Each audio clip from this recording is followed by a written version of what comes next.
Hello and welcome to that time of the week where I talk all about what Tinto Talks has been talking about. And as you can see upon this image here, we were talking about harbours and navies and ships and naval combat and all of that good stuff. So let us see what questions have been answered by Johan and the team when we're talking about this kind of stuff. But first, we'll obviously go to the Saturday building, which this time has quite a bit of relevance because it is the wharf. We did see it playing a part in the previous Tinto talks.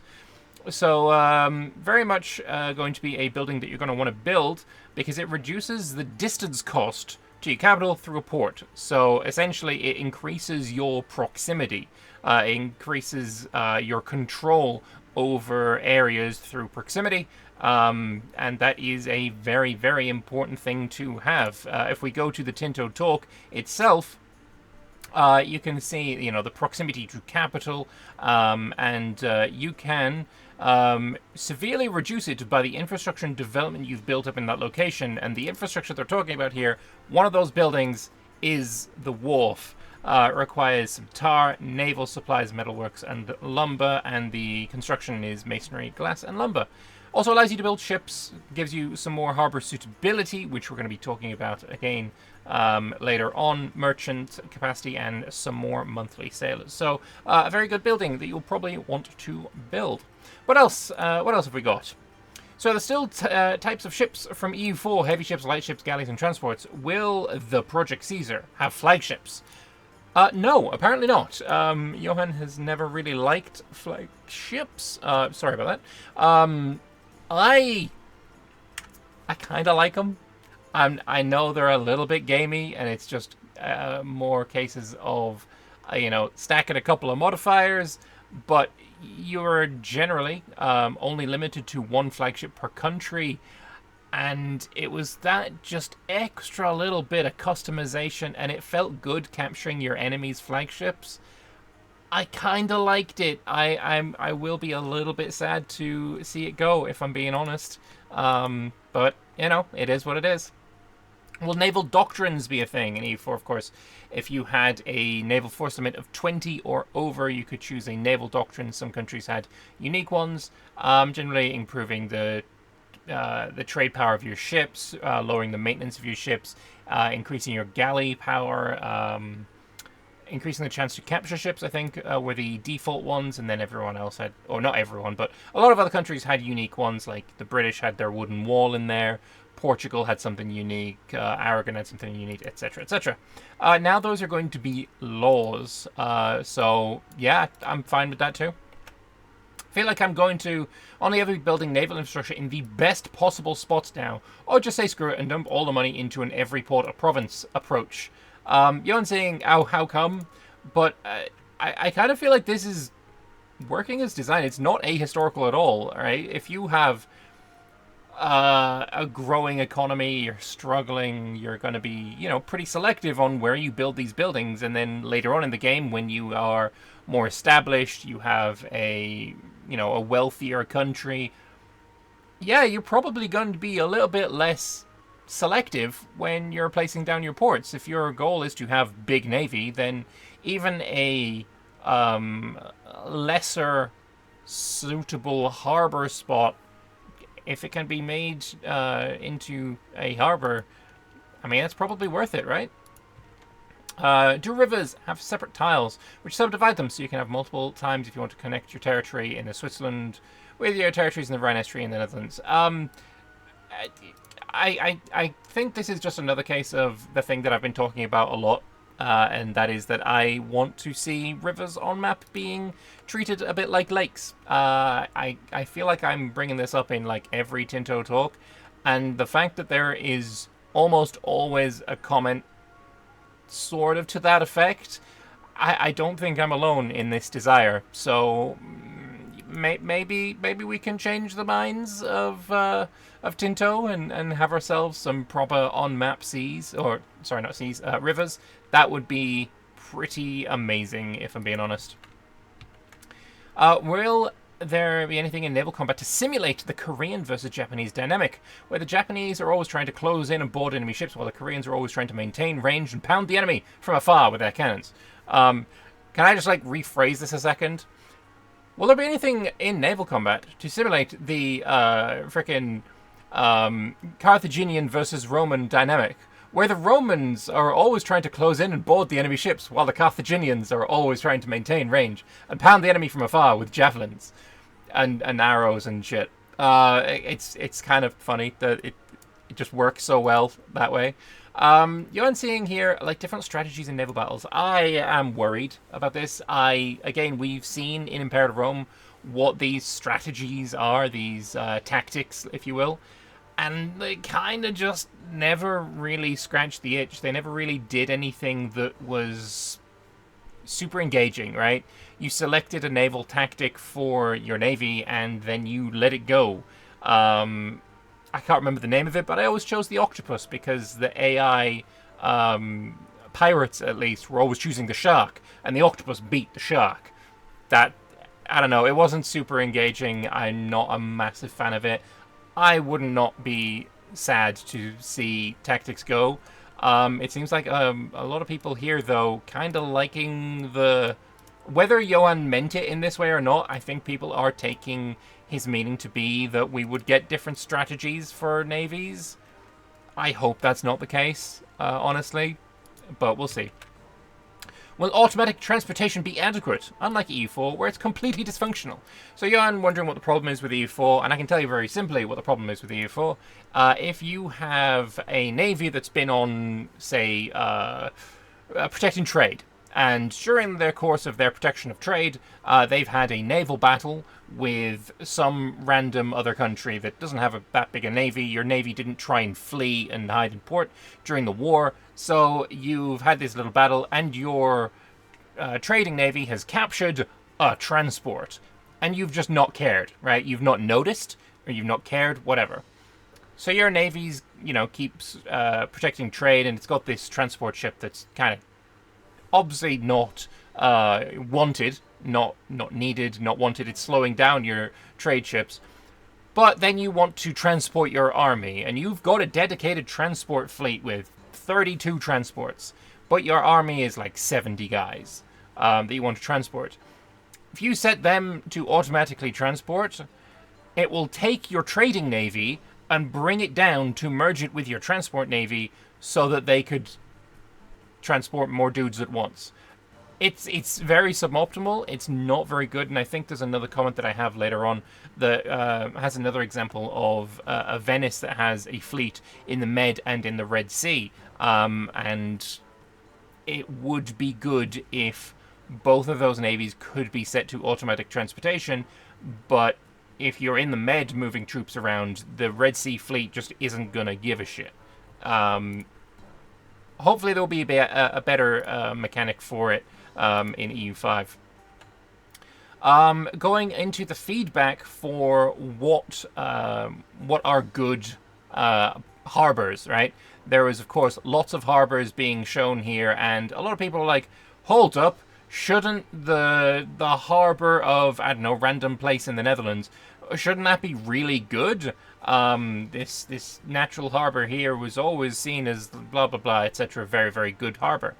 And basically, it is entirely a work in progress, right? This is a fresh system, as far as I'm led to understand, and they've got a lot of work to do with it, and they will be doing a lot of work with it. They accept that. So getting people's feedback on what should and could be good harbors is very, very important, very useful. Also, something I've just noticed that I'm very much a fan of, that I haven't noticed up until now, it's completely nothing to do with harbors, but if we zoom in on Wales up here, it looks like the island of, I forget the name of it. It's not Anglesey, is it? It might be. I can't remember. Either way, it is now separated by sea rather than a river, which looks way better. And I know you can't actually see it when I've done that, but this is now it's better. It's made better. I'm sure. But yes, taking note of these, it's kind of a recent feature that they've added not so much time ago, and they needed this Tinto Talks to be released, so that's why it's in, but in a work in progress situation. And there's a bunch of these comments where, Harburg with a much better harbor than Hamburg. What? Why? And sources. Shouldn't Calais be one? Bruges should be one, etc. So it is work in progress. If you have any feedback for what could be good harbors, then obviously leave them in the comment sections of the Tinto Talks. Thankfully, all of these maps now, the harbors maps, will now be added to the Tinto Maps posts, as we saw on Friday, yesterday. So that's going to be really, really helpful. Some questions. What are major rivers counted as? I still wish at least these would be navigable. He can answer that in 4 to 12 weeks. Alright, so hopefully we're going to be getting some information about rivers then. Again, I don't want them to be navigable, but I do want them to be troop stoppingable. That's now a word. I think it just adds to strategic value, and I have had a comment about how my idea for rivers would not work, because armies should be able to cross in places that don't have a dedicated straight crossing. And there's many examples in history of them doing so by, building little ships and sailing across. And my idea for that was basically, yeah, okay, that makes sense. So how about if you try and cross in a place that does not have a straight crossing point, or a bridge, if you will, then it would sort of create a ship, like in Crusader Kings 3. It would basically build one out of thin air and then slowly transport the army across this little narrow river thingy. And if you are trying to do that into hostile territory, you can get stuck with half of your army crossed, before the other half can get there, and you're stuck in a battle with only half your army. I think that would be really, really cool. But anyway, I know I keep banging on about it. I probably will do it again. I apologize, but I do think it's a good idea. When ship repairs from attrition, does it repair by taking sailors or the ship resources, so lumber and naval supplies, etc., and tar, as well to repair those, or are they two separate repairs? It is both of them. You use both of them. What prevents nations with many coastal provinces to add such buildings, where they can spawn more than one ship in the same location at the same time? If you can build cities in all coastal regions with shipyards, good for you. Yeah, there's nothing preventing it. Just go for it. When ships' transport capacity is measured in the amount of men it can carry, does it mean cavalry would count as 2 or 3 because of also including horses and elephants? It depends. What it depends on, we don't know. Is there going to be some kind of weight for various different units? So they take it's not actually counting transport capacity in men, but in weight. That could totally be a thing. Is ship combat similar to EU4 or improved? Since in EU4 it's kind of lacking in some parts, and if played correctly, you can stop the enemy from retreating completely by doing cyclings. I really hated ship cycling. It sucked. It really did suck. Where they're locked from ever retreating, thus destroying the enemy ships. It's Project Caesar logics. Cool. That doesn't help us at all. There's no information there at all. I assume with ship types and categories, it's the same with units, where you can mod more ship categories and ship units. Yeah, modding ability of this game seems to be pretty excessive, not excessive, exemplary, which is obviously awesome. Do natural harbors include ports that are only open part of the year, like Arkhangelsk? They have it worse, so I guess there is some kind of modifier on natural harbors if they are in crappy locations. And then they'll talk about it more in a few weeks, which is something I'm looking forward to, of course. Because I feel like this is going to be...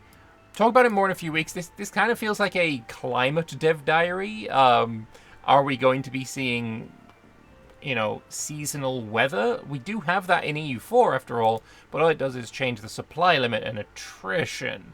Are we going to see it in EU5 in a better way than that? Can harbour suitability be changed by event, like the silting of the Zveen made Bruges inaccessible by sea in the 15th century, and the Sint Elizabeth Flood made the Western Scheldt the main navigation route into Antwerp in 1404? Yes, these things are possible. It's a completely scriptable feature, and you already know where to post that kind of suggestion. This is basically saying, go to the events thread. Somebody's put a historical events suggestions thread up, and there's stuff like this in there. But yeah, no, having the suitability of natural harbours go up and down during the course of the game, depending on things happening, is of course a really, really good idea. Of course. Early Iberian caravel made me twitch. I do know Portugal has a unique ship this time around. Also, all ships can transport troops. That's awesome. Where can we see the amount of troops each ship can transport? So, early Iberian caravels and Iberian caravels are unique ships of any Iberian countries, portraying their naval building innovativeness at the age of discovery. But Portugal has some naval bonuses compared to the other Iberian powers, of course. So it'll be a more naval-focused country, which we'll talk about in due time, of course. No idea about where we can see that. I think I've got a comment later on where this is shown. Basically on the unit panel, which I don't think was actually in the Tinto talk at all, unfortunately. But, yes, very cool. Unique ships for countries is obviously something I'm totally in favour of. The Dutch having their vloot. I nailed that pronunciation. Don't even come at me, Dutch bros. The the Koreans having their turtle ships. The British having their man of wars, probably something along those lines, would be, really awesome. This is a question from a very distinguished gentleman that has absolutely not a bad bone in their body. Clearly, vastly intelligent. Basically asking, what's the best natural harbour in the world in the game? Is it potentially Trincomalee, which is in Sri Lanka? Is a phenomenally good natural harbour. So they don't have a best natural harbour in the world. I love that they spelled it correctly, as that is very much debatable. That's true. What we do have is 63 different locations with the best possible harbour suitability. So this is a really good answer to my question. Like, there isn't one. There's 63. Fair enough. Because, yeah, no, and it's an entirely scriptable, suitability metric, 100% or 1.0 is the highest suitability, and there are 63 locations that have that. One of those is Malta, which I think we see right here. Malta is one of the 63 locations having 100% harbour suitability. And now you spell it wrong. You spell it correctly, and then you spell it wrong. Pick a lane, Pavia, pick a lane. Do you want to be wrong, or do you want to be correct? SMH.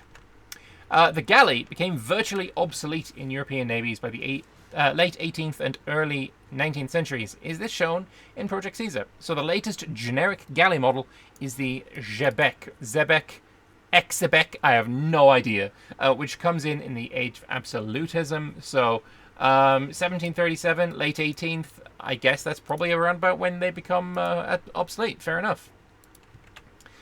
Does location size have any direct or indirect impact on how much proximity it costs to traverse? Or to put it another way, would a high location density be a detriment to asserting control, and low density would be a boon?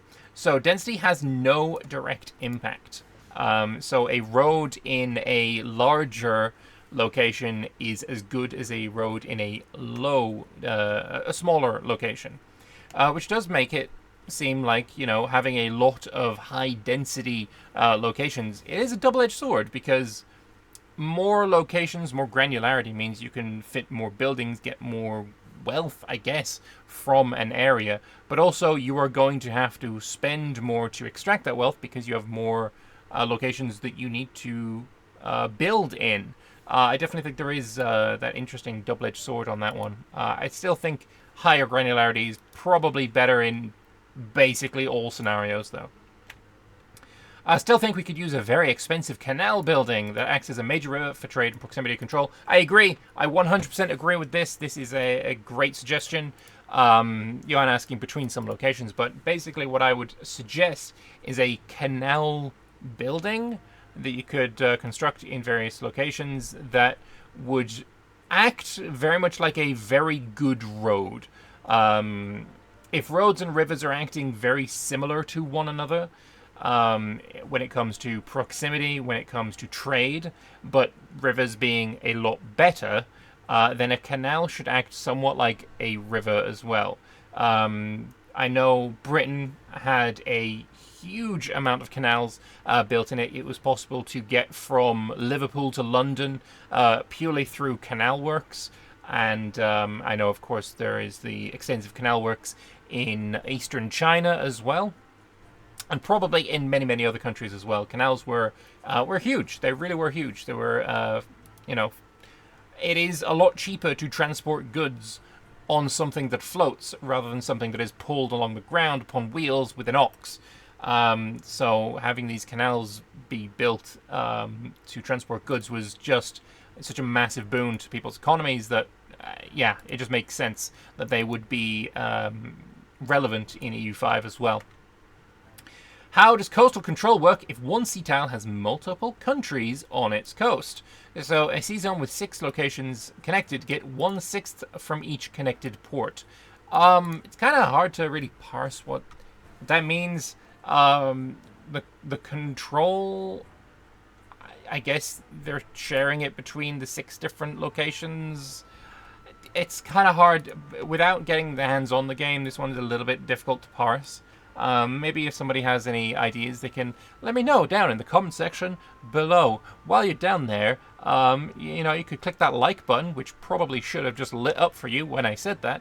And also, if you're down there, maybe hit the subscribe button, which also probably just lit up for you because YouTube has that creepy, you know, voice recognition system thing going on right now. But moving on. Will the Canal of the Pharaohs, or Necho's Canal, be a possible project Venice and the Mamluks can undertake in the early game for early access to the Red Sea? This is something that we have, of course, in Imperator, the Pharaoh's Canal. Will the possibility of a canal be restricted to the late game Suez Canal? So they're still deciding on what they want to do with canals like this. So Panama Canal, the Suez Canal, and the Kiel Canal were all 3 canals built, I think, after the end date of EU4, but they were included in EU4 for reasons, I guess, gameplay. And they were so late game that very few people actually ended up using them unless they were going for some kind of world conquest or such. Horrifically expensive to build as well, but certainly something that you would want to build. But yeah, they're still deciding what they want to do. I am of the opinion that they should be implemented in some way. Especially thinking of the Panama Canal. That wasn't really possible with the... It was a lot more difficult than the other 2 canals by a long stretch. And probably not possible with the materials, with the methods of the day. But I still think it's probably fine to include it in a late game scenario, for sure. How they handle Venice. There's questions on whether it's going to be something you can blockade, where it can be just basically how is the island, the marsh, the whatever of Venice going to be handled. But they haven't decided yet. It's going to take some more time. Venice is so important historically and gameplay-wise. It's the kind of thing that we want to take as much time as possible to investigate and solve with our current available technology. So it looks the best possible way while also have the proper gameplay feeling. I think gameplay-wise, I would like to see it work the same way as in EU4, as in you can't get into Venice with a hostile army unless you control the water. I want to see that, but I also don't want to see it be a very obvious island off the coast of Italy. If they can merge those 2 concepts, as in it looks like historically accurate, but also you still need a straight crossing, that would, in my eyes, be the best solution. But, you know, they have yet to decide how they want to pursue it. They don't see any special modifiers for open sea versus inland sea. Will there be such a situation in game? So, galleys get an automatic bonus in inland seas and even higher bonus in the narrows.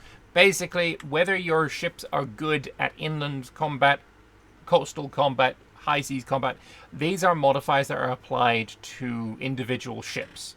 So, it is possible that you would have a ship that is a hybrid of heavy and galley that would have a bonus to both. I don't know if such a ship exists. I'm just saying with the mechanics that we have seen, that would be possible. Some halfway house between galley and heavy. And then Alex here asking about the dugout canoe. Is it a galley? Canoe's the most primitive galley you can build. They have a fearsome 1 cannon, an indomitable 1 hull size. Yeah, apparently canoes are going to be in the game, and they They suck. But sure, why not? Does Tunis get a bonus due to its old Carthaginian port infrastructure? No, that's they're gone for quite some time at this point. There's no remaining Punic infrastructure in 1337, but it does have a good natural harbour because of geography. Of course, the Carthaginians built their sexy port there because it had a good natural harbour. And now, if you are playing as Tunis, you could do the same for the same reasons, because it's naturally a good harbour location. Is it possible now, or may you consider adding in Project Caesar a prohibiting modifier that one may put on galleys so they cannot sail on the high seas, thus restricted to coastal and shallow waters? It is doable. It is doable. The ability to prevent ships from being able to go into the high seas. That's something that obviously I don't think is even moddable in EU4. So for sure, again, this is just going to show the a lot more. There's a lot more ability that you can have in customizing EU5 if you are a modder, or the devs themselves can do a lot more, which is awesome. Is the automatic bonus you speak of going to be a game changer to the point where it's going to make galleys overall better in a fight than light and heavy ships until like the mid-17th century, or is it just a small negligible modifier? Talking about the inland sea narrows combat bonus for galleys. Currently plus 25 in inland and plus 50 in narrows. Galleys are naturally weaker than other warships of the same age, but they'll likely win in a one-on-one fight against light ships with the modifiers. But nothing can beat a heavy ship one-on-one. Having those modifiers in your favor will certainly give you a fighting chance if you have several galleys. Maybe a 3v1 galleys with these modifiers versus a heavy, they might win. I don't know. But we know a little bit about how naval combat works, but not really enough to say for sure what is going to happen here. Can harbour suitability be changed by event? Yes, I think I had this comment earlier, and now Johan has answered it as well. I think it was maybe Pavia before. Nice to see monuments are still there, but now as special buildings and giving only realistic and local bonuses. I like monuments, but having them as unique special buildings is also fine. They technically are kind of still monuments, as long as we can't move them. Like, I don't want to pick up the Venetian arsenal and move them elsewhere. But also, if we get like a Stonehenge unique special building, I'm fine with that. It's basically going to be the same as a monument, just in a better UI situation. Of course, there are so many more buildings in Project Caesar that we're not obviously going to be able to have the same UI as in EU4. There's just not enough space. As well, we don't have any limits on the amount of different buildings we can build in an area. So definitely there's going to be some new UI, so the monuments UI is just kind of superfluous. But I could definitely see all of the monuments that we have in EU4 be added to EU5 just as unique special buildings. Like, of course, I don't see a problem with that at all. And just to see the Venetian Arsenal right here as well. It's just, unique special building. Very similar in effect to the wharf, just slightly better, but doesn't give any proximity bonuses. Make of that what you will. But yeah, moving on. Are naval battles going to be more decisive in Project Caesar with less chance of ships surviving an engagement on high seas than in other games, since historically naval battles have always been more winner-takes-all than land battles? So they do have mechanics for ship captures, and yes, ships more likely to sink if damage on the high seas is a good suggestion, especially when fleeing a battle. I really like this idea, and apparently so does Johan. So if you see this in the game, then I guess you can thank Matt for that one. I hope there has to be a certain infrastructure in place before a location can build ships of the line. EU4 is so silly in how you can build those advanced man-of-wars everywhere. So to build the man-of-wars, you will need a dock, wharf, shipyard, etc. to build ships. So not every port can do it. The ability to build these buildings everywhere kind of nerfs that limitation somewhat. But early game, definitely you're going to need proper infrastructure to build ships, and I think that's perfectly fine. It was not particularly hard to build up the infrastructure to build ships. Even a small fishing village like Skegness had a wharf that in 1775 alone produced 8 ships for the Royal Navy, including 2 galleots. Cool, bit of history there.